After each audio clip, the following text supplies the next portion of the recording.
Hello, everyone. How's everybody today?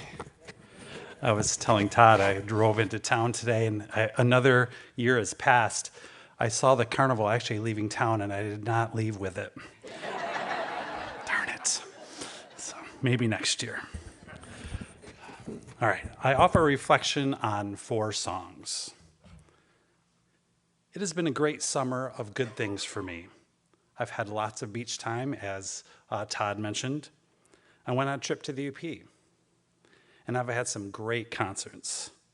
I went to the Mega 80s Nostalgia downtown a couple Fridays ago. Some of you were there. We had a great time.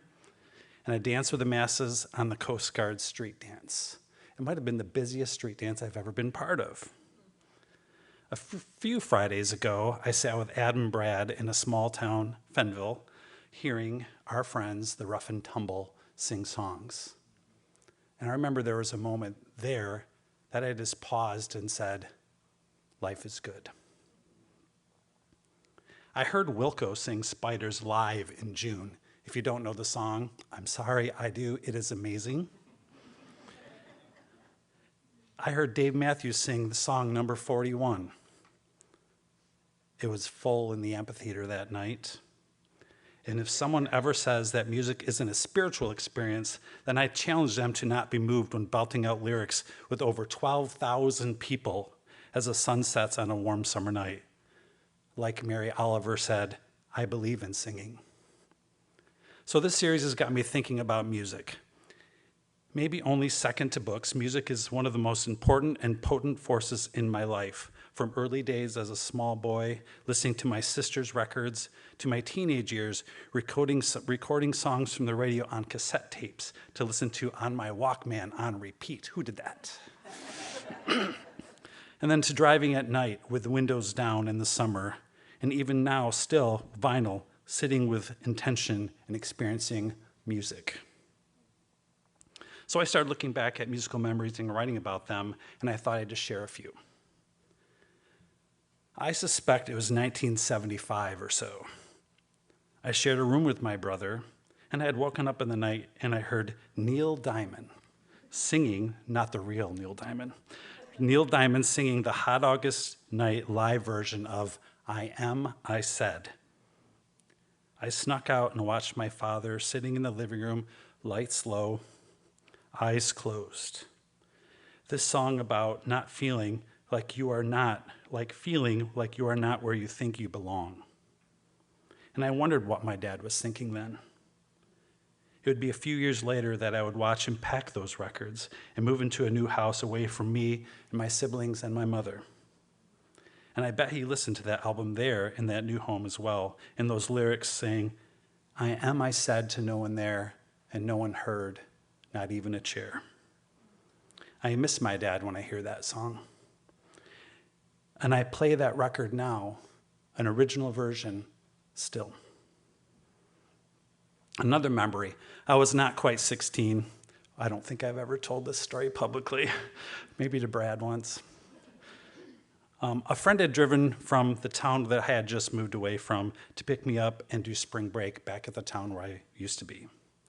A friend of hers I didn't know well from neighbor school invited us to drive to all these rural bars with this group of others. He was nearly my age and he had a car. The others were older and could get into the bars. Fake IDs. It's a different time. So when they would go into the bar, me and this other boy would wait in the car listening to the radio and talking. I didn't know him. So while the others were in the bars, we would just hang out. It was the spring of 1985, and the song You Give Good Love by Whitney Houston was ubiquitous and everywhere. It kept playing on the radio that night, every bar we stopped at, and there were quite a few. We would just sit in the back seat, mostly strangers. We would laugh when it would come on because it played so many times, seemingly on repeat. It was at one of these stops that this boy I hardly knew told me he was gay.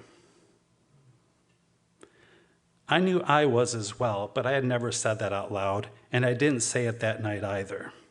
I remember thinking I should say something, but what would it mean then?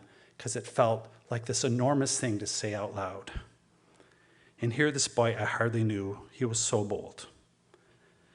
The next time at a next bar that this song came on, he jumped out of the car and asked, "We should dance."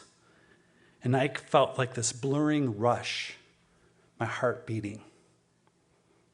Not even thinking as I moved out of the car and stood there in front of him, and he embraced me and then I him.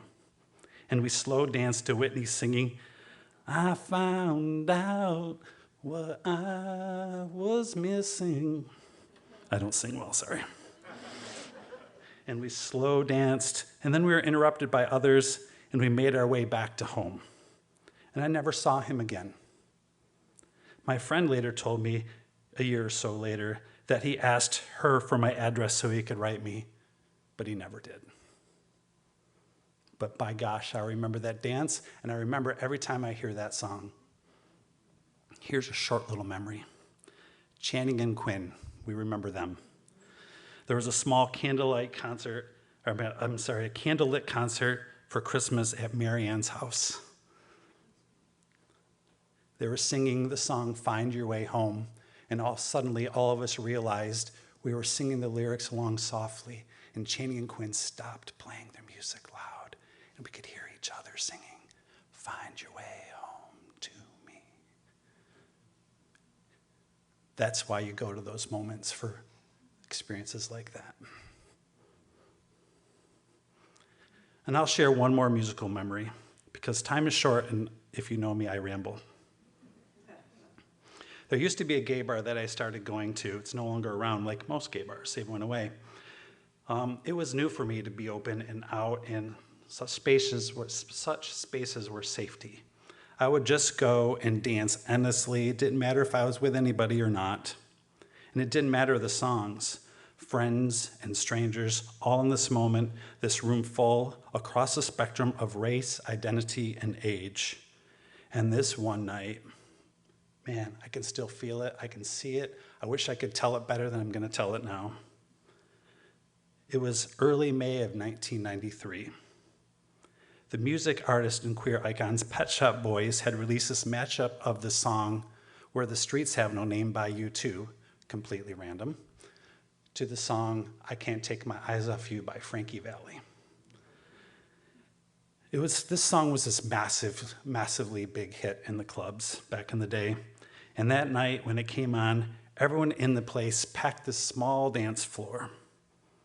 See, it was a few weeks earlier that me and 100,000 other queer folks marched on Washington to talk about and demand civil rights, increasing funding for AIDS research and support, and being able to serve in the military. It was this big moment for a small town kid. So that night in that club, spirits were higher than they had ever been. There was hope. And that night we sang that song louder than I had ever heard. I want to tear down the walls that hold me inside. And you know that part in the song where it goes, "I love you, baby." Everybody's screaming that at the top of their lungs. Still makes me want to cry. With this glitter and light and sound, it was stunning. So I hope you have your musical memories, and I hope you make new ones and share them, because these stories connect us. Mixtapes with secret messages to people you wanted to tell you had crushes on.